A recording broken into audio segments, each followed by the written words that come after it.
আসসালামু আলাইকুম। আমন্ত্রণ জাগো বাংলার বিকাল ৫টার জেলা বার্তায়। সাথে আছি আমি এইচকে মামুন।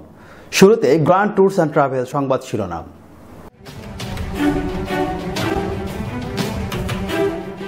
১৬ বছর ধরে সেতুতে ওঠার জন্য নেই সংযোগ সড়ক, কাজে আসছে না শেরপুরের ঝিনাইগাতিতে কোটি টাকা ব্যয়ে নির্মিত সেতু। দিনাজপুরের হিলিতে সরকারি সহযোগিতায় করোনা ভাইরাস মোকাবেলায় নিজের পরিবারের পুষ্টি চাহিদা মেটাতে নিজ নিজ আঙিনায় সবজি বাগান গড়ে তুলেছেন কৃষকরা।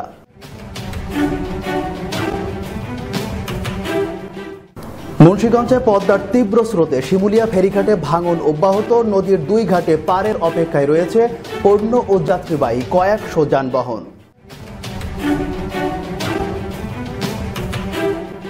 গাজীপুরের কাশিমপুর কারাগার থেকে পালিয়ে গেছে যাবজ্জীবন সাজাপ্রাপ্ত এক আসামি, দায়িত্বে অবহেলার অভিযোগে প্রধান কারারক্ষী সহ ৬ জনকে সাময়িক বরখাস্ত।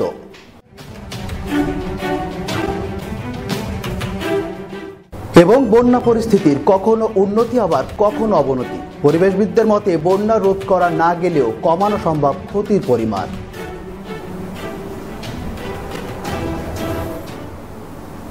শুনছিলেন গ্র্যান্ড ট্যুরস অ্যান্ড ট্রাভেল সংবাদ শিরোনাম। এবারে বিস্তারিত। শেরপুরের ঝিনাইগাতিতে কোটি টাকা ব্যয়ে নির্মিত সেতুটি কাজে আসছে না, কেননা ১৬ বছর ধরে সেতুতে ওঠার জন্য নেই সংযোগ সড়ক। এতে দুর্ভোগে পড়েছে ২০,০০০ মানুষ। অন্যদিকে গাইবান্ধা ফুলছড়ি সড়কে একটি সেতুর অভাবে লাখো মানুষের দুর্ভোগ বাড়ছে। বিস্তারিত দেখুন ডেস্ক রিপোর্টে। সেতু আছে কিন্তু সেই উচ্চতা অনুযায়ী নেই সংযোগ সড়ক, ফলে কখনো পায়ে হেঁটে আবার কখনো নৌকায় এলাকাবাসীকে ছুটতে হচ্ছে গন্তব্যে। চিত্রটি শেরপুরের ঝিনাইগাতির। ১৬ বছর আগে প্রায় কোটি টাকা ব্যয়ে সেতুটি নির্মাণ করা হলেও দুর্ভোগ কাটেনি মাটিয়াপাড়া, বাগেরভিটা, নয়াপাড়া সহ ২০টি গ্রামের অন্তত ২০,০০০ মানুষের। রাস্তা নাই, ঘাট নাই, মনে করেন মানুষ যাতায়াত করা হয় না। এই রাস্তাটা ফেলে খুবই উপকার হইতো। এই নৌকা মানুষের কিভাবে পারো, খুবই অসম্ভব। সময় নাও পাওয়া যায়, সময় নাও থাকে না। রাস্তা হবো না তো বেশি থাকি নাকি বেশি উঠাই নিয়ে দেখা কাটে করে চাঙ্গারি বাইন্দাম করে হাসপাতালে নিয়ে যাইতে হয়। সরকারের কাছে আবেদন এই রাস্তাটা যাতে দ্রুত করে দেয়। অনেকটা একই অবস্থা গাইবান্ধার ফুলছড়ি সড়কের বোয়ালি গ্রামের। সেতুর পাশে বাঁশের সাঁকো দিয়ে কোনো মতে চলাচল করছেন হাজারো মানুষ।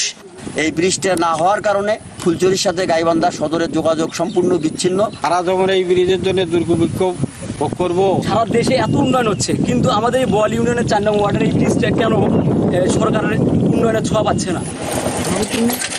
বিষয়টি নিয়ে কথা বলতে গেলে বরাবরের মতো দ্রুত ব্যবস্থা নেওয়ার আশ্বাস কর্তা ব্যক্তিদের। সেটা আমাদের সদর দপ্তর থেকে সেটার ব্যাখ্যা চেয়েছে, আমরা সেটা যথোপযুক্ত প্রাক্কলন এবং যাতে দ্রুত বাস্তবায়ন হয় সেটার ব্যবস্থা নিয়েছি। করোনাকালীন যে মহামারী, এটা দূর হলেই অচিরেই এটার কার্যক্রম শুরু হবে বলে আমরা বিশ্বাস করি। যে কোনো প্রকল্পের কাজ যাতে সুষ্ঠুভাবে শেষ হয় এ বিষয়ে কঠোর নজরদারির দাবি জানিয়েছেন ভুক্তভোগীরা। দিনাজপুরের হিলিতে প্রধানমন্ত্রীর নির্দেশনা মোতাবেক ও সরকারি সহযোগিতায় করোনা ভাইরাস মোকাবেলায় নিজের পরিবারের পুষ্টি চাহিদা মেটাতে নিজ নিজ আঙিনায় সবজি বাগান গড়ে তুলেছেন কৃষকরা। এতে করে উৎপাদিত সবজি নিয়ে নিজেদের পরিবারের পুষ্টি চাহিদা যেমন মিটছে, তেমনি সবজি বিক্রি করে বাড়তি আয় করছেন তারা। হাকিমপুর উপজেলা কৃষি সম্প্রসারণ অফিস সূত্রে জানা গেছে, গত জুন মাসে হাকিমপুর উপজেলার খাট্টা মাধবপাড়া, বোয়ালদাড়া ও আলিহাট এই ৩টি ইউনিয়নে ৩২ জন করে মোট ৯৬ জনকে কৃষক কৃষানীকে ১১ ধরনের সবজির বীজ বিতরণ করা হয়।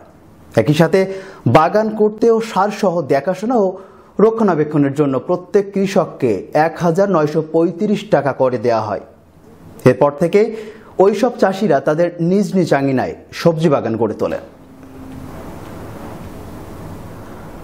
মুন্সিগঞ্জে পদ্মার তীব্র স্রোতে শিমুলিয়া ফেরিঘাটে ভাঙন অব্যাহত রয়েছে। ৪টি ঘাটের মধ্যে একটি মাত্র ঘাট দিয়ে চলাচল করছে ফেরি।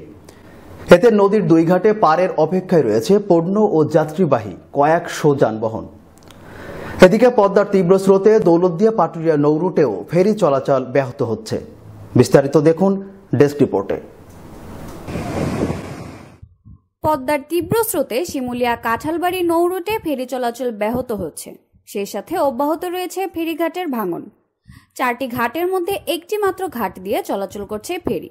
এই রুটে 16টি ফেরি চলাচল করলেও এখন চলছে মাত্র 4 থেকে 6টি ফেরি। এতে নদীর 2 ঘাটে পারের অপেক্ষায় রয়েছে পণ্য ও যাত্রীবাহী কয়েকশো যানবাহন।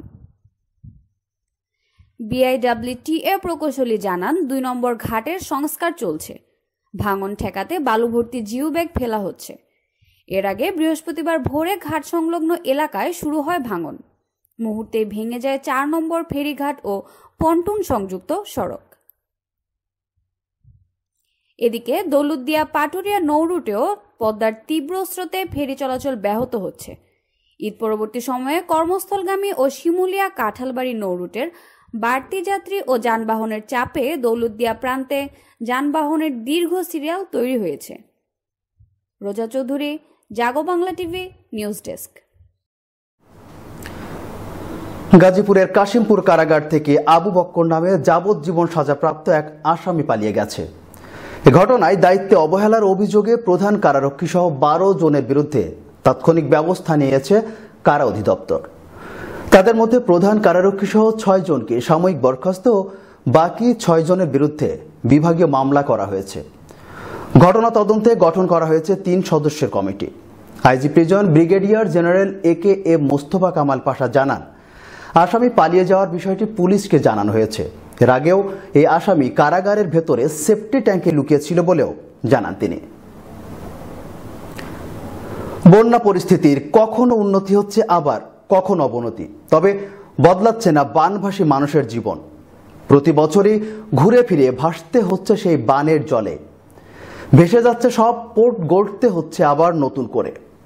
পরিবেশবিদদের মতে বন্যা রোধ করা না গেলেও কমানো সম্ভব ক্ষতির পরিমাণ, যদিও নেই তার সঠিক ব্যবস্থাপনা।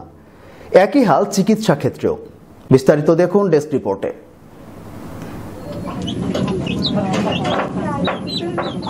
অথই জলে একজন শুকুর আলীর সুদিনের অপেক্ষা, কিংবা জুলেখা বেগমের এই পেটে ভাতে জীবন, অথবা গ্রামবাসীর এমন বাঘ বিতণ্ডা।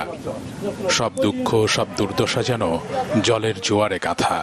এই বদ্ধতে আজও বদ্ধ আছে। পানি আসা অবস্থায় অফিস বন্ধ রাখতে বলছে। আমি যা আনি কি দিয়েছেন কোন সবই দেই।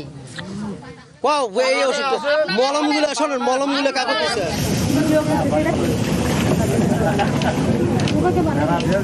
বানভাসী মানুষের জীবনচক্রে উপচে পড়া এ জল যেন ডুকরে ওঠা কান্না। বছর ঘুরে বছর আসে ঠিকই, উন্নয়নের জোয়ারে ভাসে দেশও। শুধু বদলায় না এমন ভাসমান জীবন, বরং সুখের জীবনে বাসা বাঁধে নিত্য অসুখ। পানিতে থাকতে থাকতে সব হাত পায়ে গা হয়ে গেছে, কোনো নাই, গতি নাই, খুব কষ্ট। মাটি তুলে খাইছিস না, আর মাটি তুলে ফেললে আর লত নাই। আমি বেটা যা কামাই করে তাই একজন খাই। হাঁটা কষ্ট, খাওয়া কষ্ট, রান্না কষ্ট, শোয়া কষ্ট, রাইতে বয় থাকে। অথচ প্রতি বছরই কানে ভাসে ভাসমান মানুষের সেই একই হাহাকার, সেই একই আকুতি আর দাবি। বাদ করে, বাদ তো ঠিক মতো করে না। বাদের স্লোপ নাই, বাদের রাস্তা কাটিয়ে রাস্তা করে, তারপরে বালু দেয়, সেই রাস্তা টিকতে। এই যে বাড়ি ঘর দুয়ার থাকিয়ে এই যে রাস্তার মধ্যে থাকাটা, এটা কি স্বাভাবিক?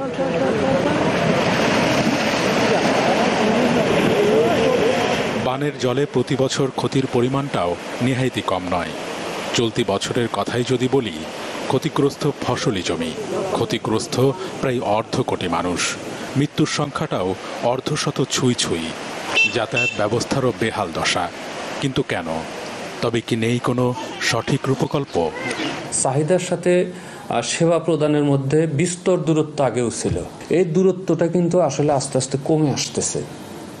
কিন্তু কমার যে গতিটা এবং কমে এসে এখনো যে একেবারে চাহিদা এবং প্রাপ্তি কাছাকাছি চলে এসছে, ব্যাপারটা এরকম না। আমাদের ওই পরিকল্পনাগুলো সেইভাবে নেওয়া হচ্ছে না, বা নেওয়ার চেষ্টা যে করা হচ্ছে না তা না, হচ্ছে বিভিন্ন ভাবে, কিন্তু চেষ্টাগুলো আমাদের একটু সমন্বিত না।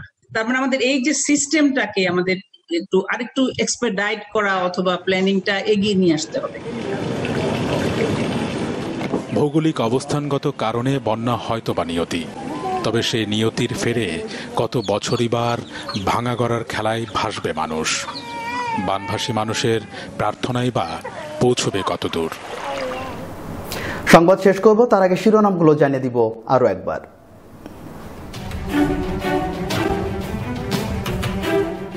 16 বছর ধরে সেতুতে ওঠার জন্য নেই সংযোগ সড়ক, কাজে আসছে না শেরপুরের ঝিনাইগাতিতে কোটি টাকা ব্যয়ে নির্মিত সেতু।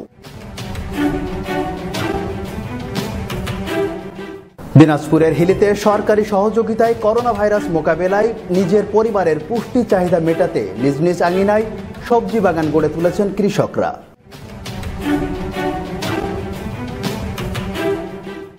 মুন্সিগঞ্জে পদ্মার তীব্র স্রোতে শিমুলিয়া ফেরিঘাটে ভাঙন অব্যাহত, নদীর 2 ঘাটে পারের অপেক্ষায় রয়েছে পণ্য ও যাত্রীবাহী কয়েকশো যানবাহন।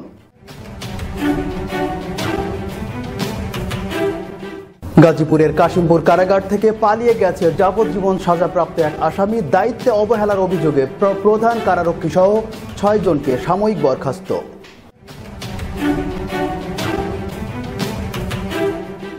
এবং বন্যা পরিস্থিতির কখনো উন্নতি আবার কখনো অবনতি, পরিবেশবিদদের মতে বন্যা রোধ করা না গেলেও কমানো সম্ভব ক্ষতির পরিমাণ।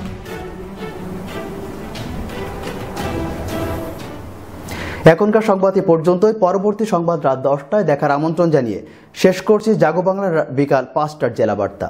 এতক্ষণ সাথে থাকার জন্য ধন্যবাদ।